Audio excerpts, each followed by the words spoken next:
ranking the family members in the Texas Chainsaw Massacre. The worst family member has to be Johnny. As he was one of my favorites, he's just not as useful as people understood the game.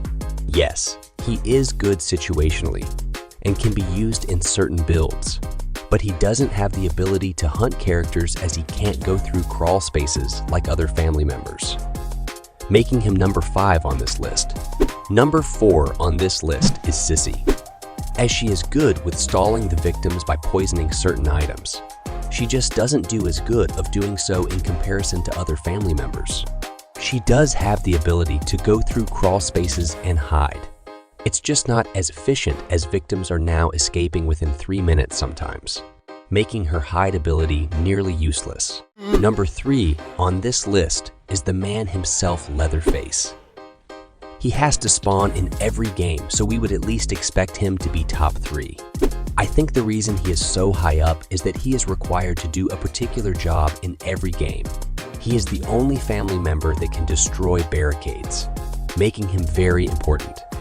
Not to mention how powerful his chainsaw can be, especially in specific builds. Number 2 goes to the Hitchhiker.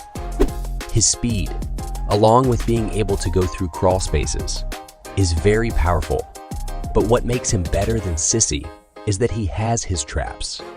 His traps are very strong and can stay in a location for the whole match, unlike Sissy ability.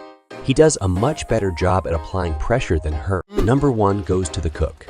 The Cook is just by far the most powerful, and even in the most sweaty of games against the victims, you stand a strong chance of success.